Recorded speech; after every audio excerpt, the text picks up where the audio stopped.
This is episode 9 of our podcast on Rabbi Avrohom Kaplan's Bikva Sayira, and we're up to the third part of Shtaim Achas. And as we mentioned in the past, that the PF is at htas.org/REEK/2 That's the number 2 and the number 1, 2 SHEHEIN 1.PDF. And we're up to the final part of the Mimer, which begins on page Lamed Vav. And here, Rabbi Avrohom kind of backtracks a bit. The idea of intrinsic Jewish pacifism, whether it's completely true or not completely true, completely applicable, not completely applicable. However, now, after 1900 years of years in which we've seen evil befall us, the world in general, we don't no longer need the extraordinary check. Not to revenge with our hands, the revenge of our nation's spilled blood. And not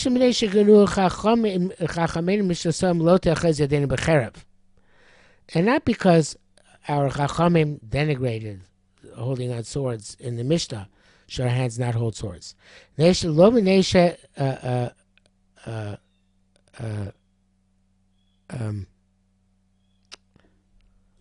Shekituno, that we've already what's the word? Blacksmith. I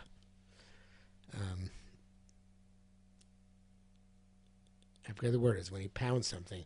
Okay, when he pounds osa, we pounded already in within the desire of our heart. Already pounded our weaponry, leading us into plowshare, into hoes and plowshares. But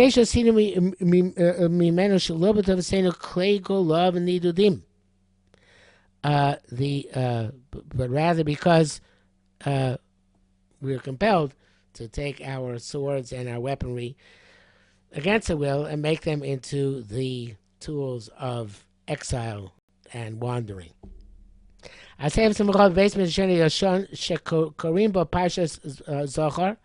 The gathering of protestation in our old base medrash on Shabbos, when we read Parshas Zohar, was not dangerous Amalek, even if our hand was powerful over him. Even if this gathering would take place on a weekday.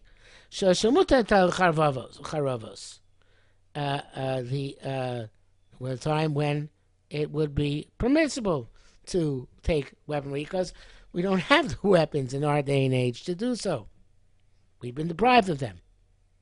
And by the time that Rabbi Avrohom was writing this in the 1920s, hadn't really gotten them back, so it was that much yet.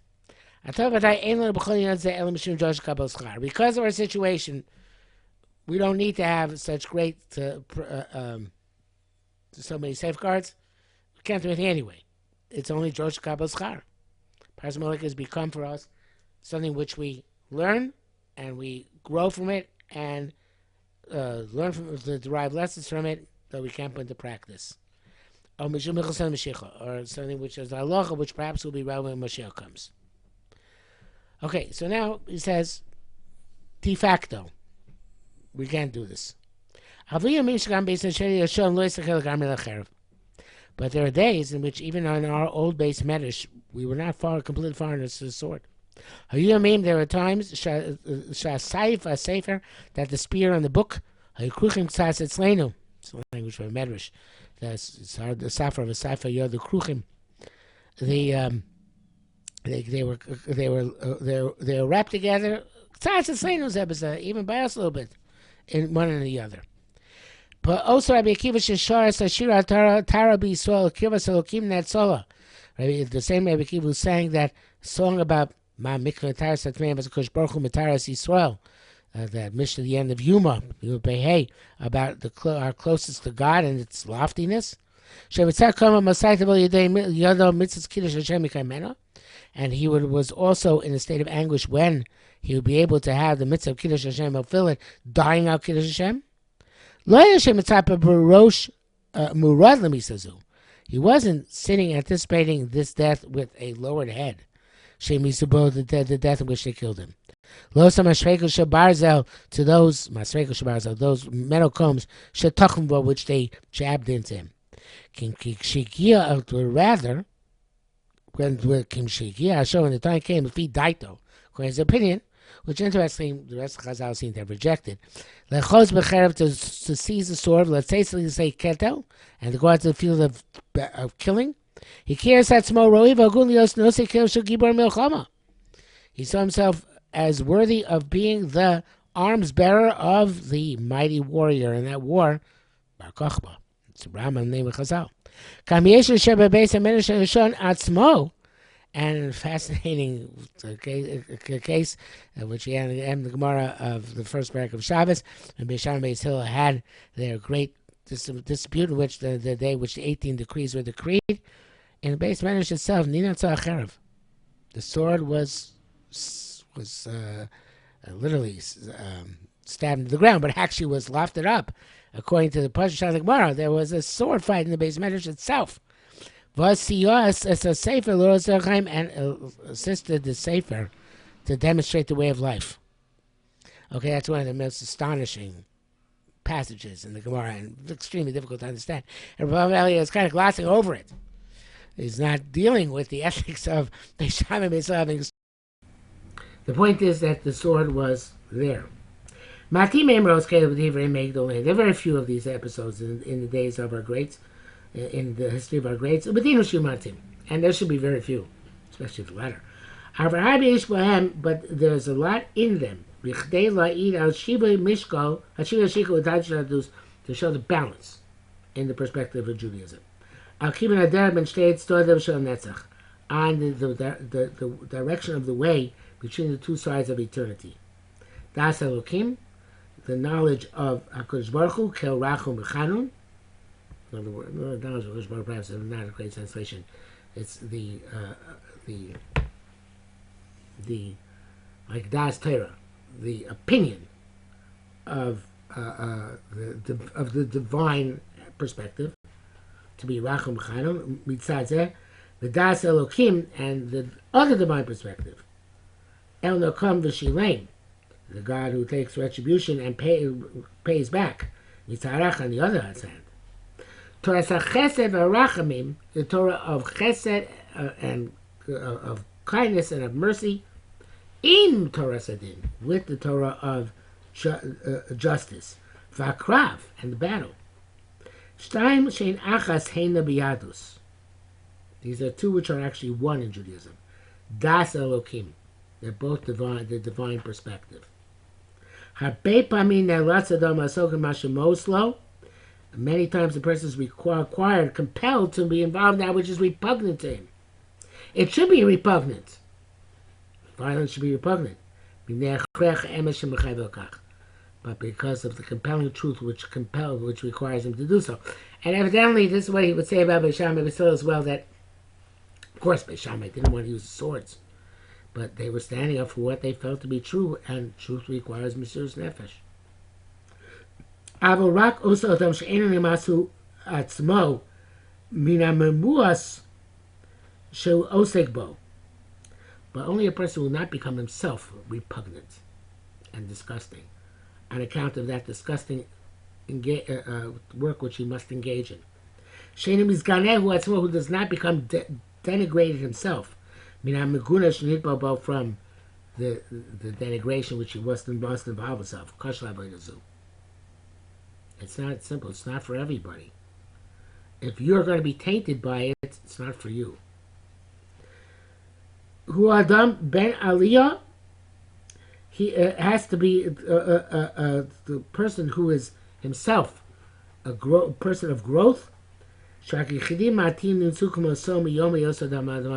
very few who who have been existent of this type since man has been created. The secret of the existence of such uplifted people, Nosen, I know Bnei Aliyah translated for us growthful people, uplifted people, go either way. Noses b'chova Torah yadus. The chuba means it's hidden place here, not b'chova, b'chuba. The Judaism holds in its secret place, in other words, in high esteem. B'zizrus rabbahin is kekeslo. And with great care do we require these people. Umikol mishmar so. And from every perspective of watchfulness, it preserves him. Mitoch hashgacha nifla b'nei Masa, with tremendous control over the nation, shelo yakol gadol sheba, that not even every great person can be kobitz barosh, can jump to the front, lisater bateres aliyazu, to adorn himself with this lofty crown, kol od she'ein elamoso, as long as it doesn't fit him. Ava emes hamavshetes einana mastira. But the emes hamavshata, sorry, the simple truth, it doesn't hide that there must be some people who are capable of using the Sefer and Cipher together, even though they're very few and far between. We need to have them. Even at time, of course, the times we need armies, we need a defense force, we need everything which is necessary in order to protect ourselves. Rabbi Avrohom is not talking about that. Rabbi Avrohom is not talking about national necessities. So that individuals, and how individuals should relate towards the ideas of warfare, violence, revenge and retribution. And he's saying it cannot be that a person makes that the primary aspect of his personality and the primary persona, a warrior persona, being who that individual is.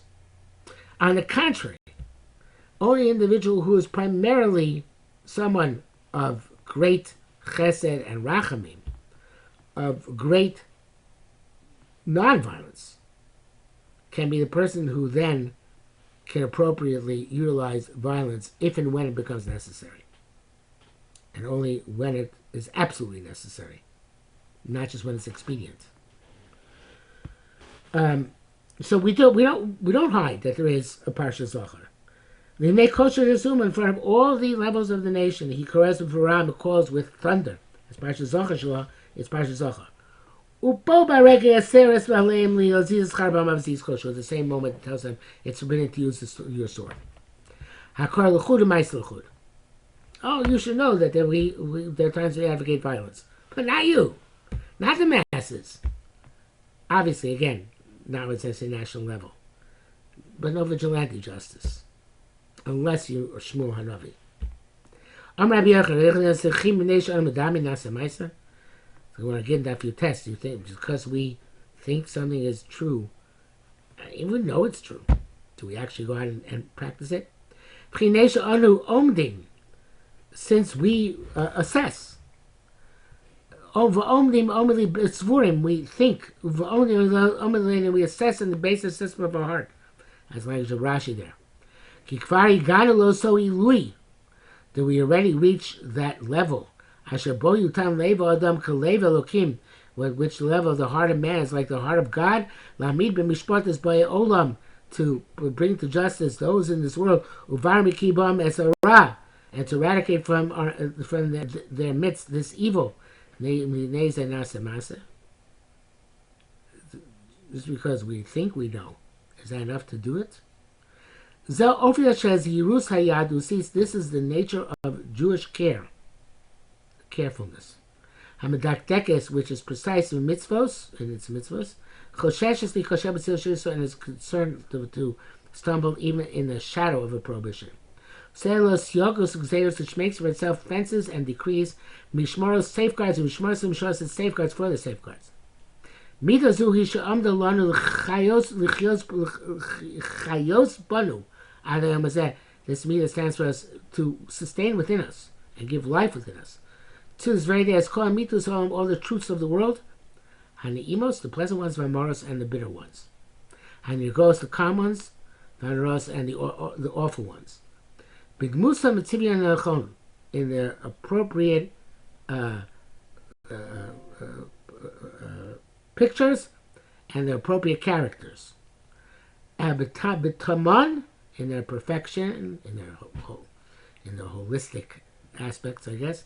Uvatarosan, and their purity. B'li chaser, b'li yeser. Not anything more, not anything less. Anything less, more, less, anything more. Lo kachem shemida zu. It's not like others. Evidently, he's calling here a Achad ha'am. Well, maybe it was widely read and widely concerned, as we know. Bitul el kosho kol elokim b'leiv ha'adam. The negation of the value of the voice of God in man's heart. Hishtabdus hamachshava el aksav, the subjugation of thought to the scripture, v'chisaron haratzon levarer sarah, and the lack of will to eradicate evil. That was Achad ha'am's perspective. I think it bears a little bit of background here. Achad ha'am was one of the early Zionist leaders who was more spiritual and less anti-religious than many of them, but he was also anti-conventional Orthodox rabbinic Judaism, as you might put it. And the writing here, and I think I'll put a copy of these two pages where he speaks about this in Parashat Rachim, page 94, 95, and on the blog post, which I'll eventually do for this podcast. And he speaks there about how the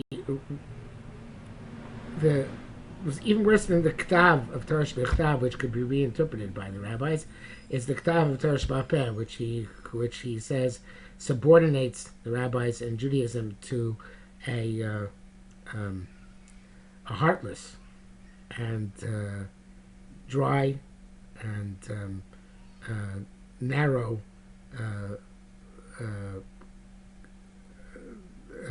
perspective on Judaism as being the Ksav, what's written. And again, he says, if Ayin Tachas Ayin was in the Gemara, it would not be reinterpreted. Ayin Tachas Ayin was written in the Torah, since the Torah was reinterpreted by Chazal, but where it's said by Chazal, it cannot be reinterpreted. Because the fealty to the Ksav of Torah Sheba'peh is far greater than the fealty to the Ksav of Torah Shebechtav. And that fealty drives away ethical and moral considerations, which actually, according to Achad ha'am, should be paramount and clash with the Ktav. And it's saying here that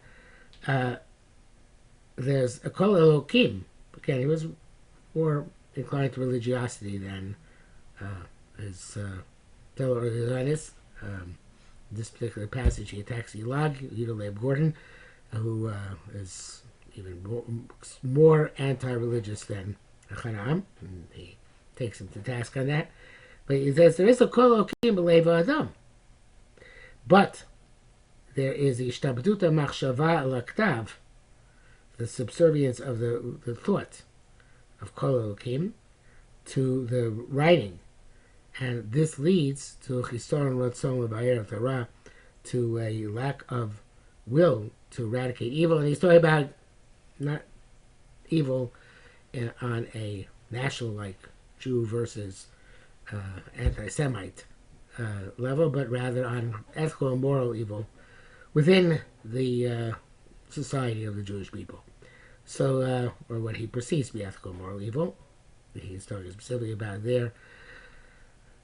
One of the more devastating critiques of Jewish law written by one of the early Maskilim / Zionists, Social Yud, about the passing of a get based on the Chukchik at the edge of a Yud.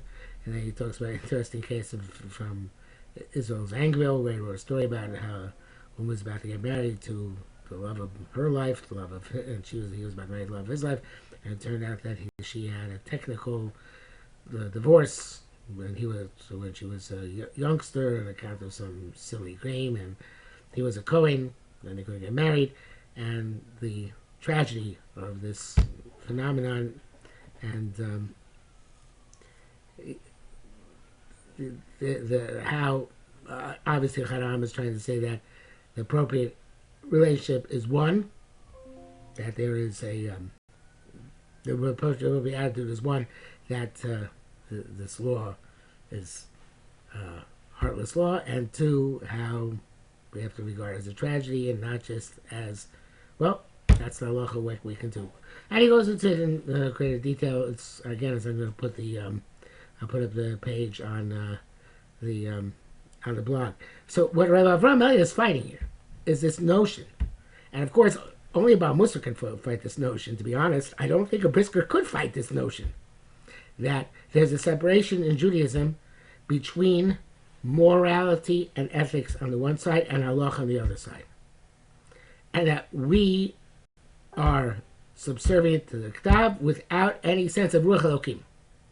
And so before he said there is, on the contrary, the Ruach Elokim, which is cultivated in us and is often results in what could be seen as a paradoxical clash between the two different aspects of Ruach Elokim, the Ruach Chesed Racham and Ruach of Nekim and Netira towards the enemies of Judaism.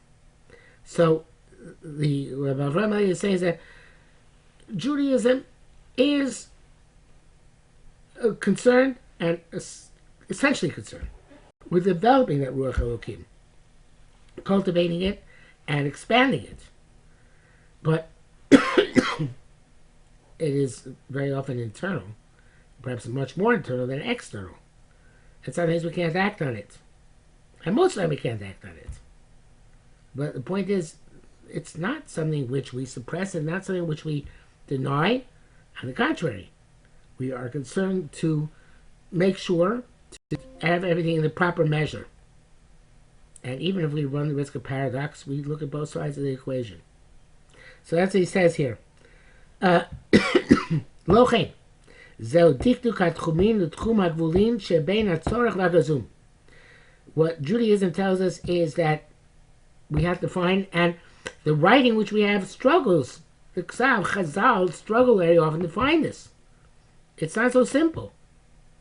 We have the Ruach Elokim in Tanakh, and we have to have the way to make it practical, on a practical and also on a moral and ethical level when it comes to individuals and their specific ways of living. The precision of the areas, utchum hagvulin, and the boundaries between them. Shebein hatzorech, between that which is necessary and that which is a gazum and that which is exaggerated. Bein hamelo, between that which is full, machak, and that which is shaved, when you shave down the measure. This is the power. This is the strength which sustains the ratzon, the will of an individual. Ratzon olam b'taroso, the ratzon, the will of the world in its purity. Its purity, which is again paradoxical. Levares hara b'mishpat, to eradicate evil with b'mishpat tzedek, with righteous justice. Ulafriach esatov b'chesed rachamim, and to cause good to flower with kindness and with mercy. It's not easy. Basically, Rabbi Avrohom is saying Chazal had to take these values, which are contradictory and paradoxical, but are both Ruach Elokim, Safra v'Sefer Yordu Kruchim. And they had to tell us how to do it. And one of the ways to know this, read the Chiyas HaMelech on Shabbos. And in some generations, it's much more practical. For 1900 years, he says, it was not so practical. But nevertheless, it doesn't matter. Because every individual, as an individual, has to grapple with these issues. Emes u'kedusha yachad. Truth and holiness together. Emes v'tar yachad. Truth and purity together. Eles samonei yadus. And it's the emes is harsh, but emes is the only thing which can lead to actual kedusha, and only emes can lead to actual tara. And if something is tragic or something, we have to recognize the tragedy and deal with it with whatever tools we're allowed to and can deal with it. If something requires violence, we have to deal with it. But all of that with the Ruach Elokim of Chesed and Mishpat, both Chesed and Mishpat, being brought to bear simultaneously, and again even paradoxically. Lo kedusha utar meguzama. Not kedusha which is full above the brim, and tara which is exaggerated. Avlo kedusha b'chusa v'tara chasera, but also not kedusha which is diminished, lessened, and tara which is lacking. Ki mechivun lemidos ha'emes shebatorah, lemidos ha'emes she'atorah nidresh b'hem, but in precision, in correlation to the midos of emes with which the Torah is expounded. So the statement of this, the title of this piece, Shtaim shein Achas, means two paradoxical trends, which have to be taken as one and fused together in order to create the proper Ruach Elokim. And it said Iyunim at the beginning, which it's because, yes, when it comes to practice, many different phenomena dictate how actually to be practical. And for the 100 years after Avrohom's death till today, actually, Jews have had to be violent. They've suffered violence and had to be retaliated with violence, and there is a room for that as well when it comes to practice. Sometimes it's essential. And as he said, after 900 years of not being able to use it, time might be coming when we have to use it. But the main issue is the iyun. How do we reconcile in the personality of ourselves as individuals and the collective personality of Am Yisrael? These conflicting and contradictory trends of Ruach Elokim and make them into Shtaim shein Achas.